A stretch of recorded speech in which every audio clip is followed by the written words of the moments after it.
So my dad took me to watch a rally in the Yorkshire Forest when I was about 8 years old, and I just remember, you know, the sound of the cars echoing through the forest, the smell of the fuel, cars coming into view sideways, drivers on the limit, and I fell in love with the sport of rallying, and I've been obsessed with it every day since. And I knew, as that 8-year-old kid, I knew that was my passion and what I wanted to do when I was older.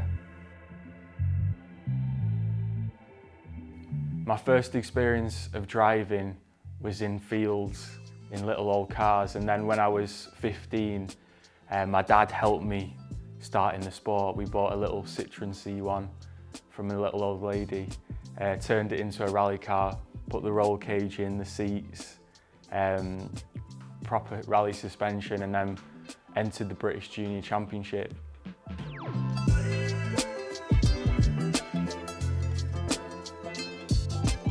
Rallying was just always so much more exciting. The adventure of going into the forest in the UK, and now obviously I get to go all over Europe and the world. I'd definitely like to try circuit racing. I think wheel-to-wheel racing is a completely different discipline. It looks a lot of fun. Car Finance 24/7 also sponsor a Porsche Carrera Cup team, and they're giving me the opportunity to have a test drive of the car at the end of the season, and I'm really looking forward to that. My favourite rally is Rally Monte Carlo because it's the most challenging, prestigious rally in the world. It starts in Monte Carlo in Casino Square, and then it goes up for 3 or 4 days competing around the Alps. You can be on slick tyres on sheet ice or studded tyres and the road be completely dry. It's all about tactics, and it's just incredible. But the most extreme rally I've ever done is probably the Azores.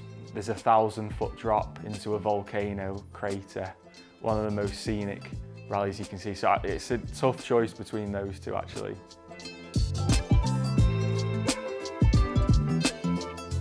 My worst rallying moment was my crash in Greece.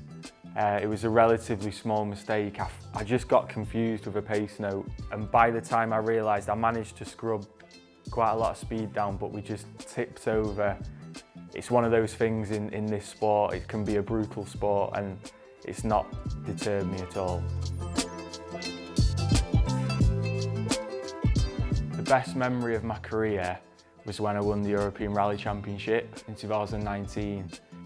We left it until the very last stage of the last rally of the season in Hungary. All I had to do was finish third, but I got a puncture on the final stage, so I thought it was over. I thought my career was over, the dream. And it was just the most crazy moment, because then my main rival for the championship, we quickly found out he'd also had a puncture, but he'd stopped to change it. So he dropped down in the standings as well, but we still didn't know who'd won the title. And because we're in the middle of nowhere with no phone signal, the FIA couldn't even get through to anyone to tell us who'd won the championship. It was half an hour of madness in the middle of nowhere in a thunderstorm.